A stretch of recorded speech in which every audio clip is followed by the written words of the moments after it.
I'm going to show you how I find houses just like this for cheap and turn them into cash flowing property that is the perfect for foreclosure.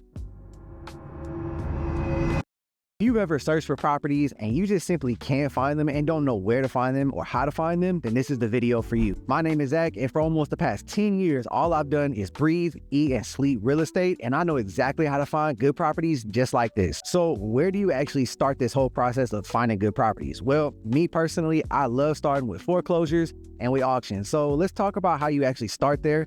And don't worry, I'm gonna help you how to find off-market deals as well. So why do foreclosures and this whole process seem like it's impossible? Well, it was done like that on purpose. You see, the wealthy, they made all these rules and they made every single tax code that we could think of to make it impossible for someone regular like me and you to actually buy something like this. So how do you capitalize on this? Well, the first thing you need to do is you need to have money, because the only way this works is if you actually have some cash laying around that you can do it. Now, this video is the third video in a whole series that I'm doing of how to actually find your very first rental property. The first one talks about how to find the money, so I'll link that down in the description. But in order to buy properties like this, you need either cash, private lending, or you just need a hard money loan. I'll walk you through how I actually find properties like this. So some of the tools that I use to find these properties are going to be websites like PropStream, Property Radar.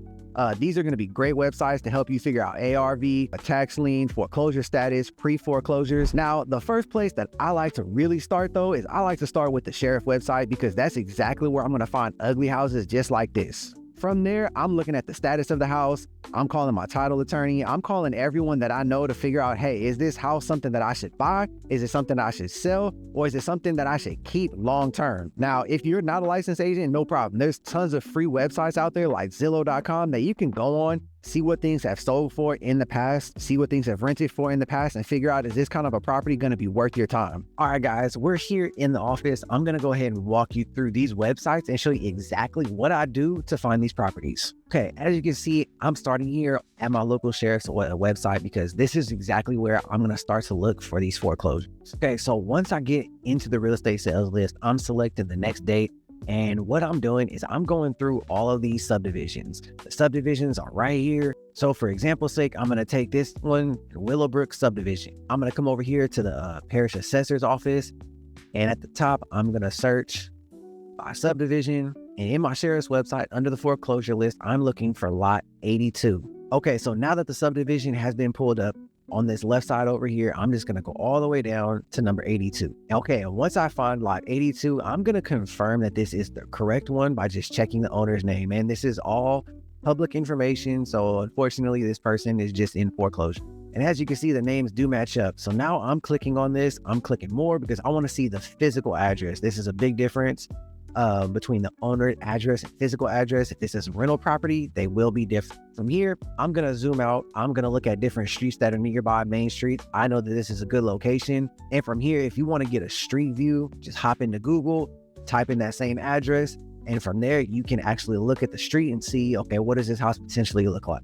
From here, all I'm going to do is compile a good list from that date on the auction. And I'm going to go out in one day and I'm going to look at all these houses. So now that I've given you these websites, what do I look for in a property before I even come out into the field like this and actually look at a house? You've heard me say this in all my videos. Location is the most important thing when looking for a property. Number two, I'm looking at that mortgage status. Is it just the first mortgage that I'm buying? Because I don't want to buy a second mortgage. I'm also trying not to buy a house that has crazy tax liens or where title is in question.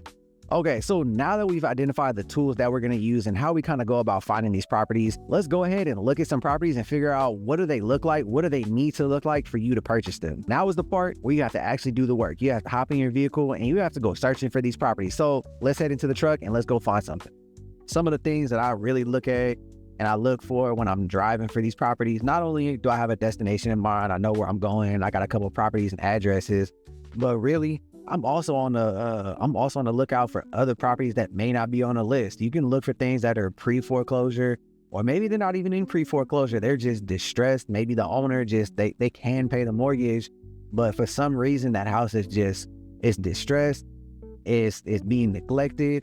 Those are opportunities you don't want to pass up. So take a moment, write down that address, and hold on to it. You could cold call that person, you could door knock that person, and you could potentially get into a deal. So when I'm out looking for like these foreclosed houses though, I'm looking for like overgrown yards, right? Like grass that ain't been cut in forever. Trees that look, just unkept, boarded up windows that are like super fogged, man. Anything that just looks like it should not be a livable house, that's the kind of house that I like. If it's ugly, looks like it ain't been painted ever, you got, algae growing everywhere, stuff like that is the perfect house to try to find.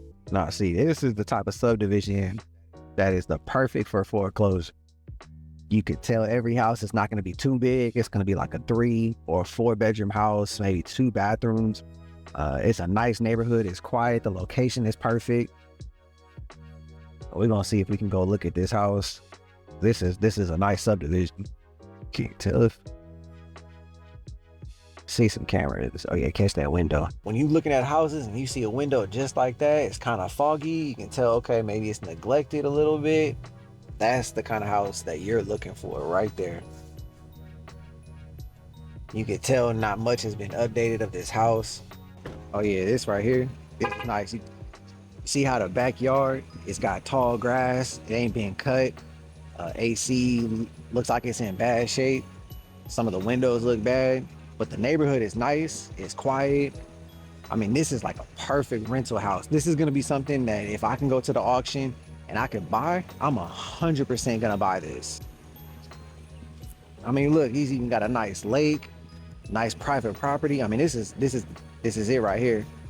When I go to the auction, I'm gonna have my numbers all set, and this is something I'm looking to try to get right here. I like it. The roof doesn't look too bad, so nothing major. I mean, the subdivision is definitely gonna be newer. Houses around it look like it's nice, good quality. I mean, this house over here is even for rent. So I mean, yeah, this is something that I'm gonna run the numbers on, which I'll show you guys how to do, and we're gonna try to get this house. So one of the biggest networking things that you could do is talking to local wholesalers, trying to find other agents or other investors in the area willing to talk to you, willing to work with you, title attorneys, loan officers. Anyone who has anything to do with real estate, networking with them and talking with them is so important. Another big tip, only, and I repeat, only look for distressed properties that are ugly just like this, because those are going to be the only type of properties that will give you what we call value add. Another huge part is going to be off-market deals. Talking with your wholesalers, trying to find that off-market deal so you don't have to pay commissions, a whole bunch of closing costs, that's going to be your friend. Just simply door knocking and cold calling, going up to a house with your business card in hand and just simply asking someone, hey, are you willing to sell me your house? Sometimes those are the best deals, way better than anything else you could find. If you're looking to flip houses, get into your first rental property, and you want to get houses that are just super ugly, just like this, and you want to renovate them and learn how to do it, go ahead, click that subscribe button, and I'll see you in the next video.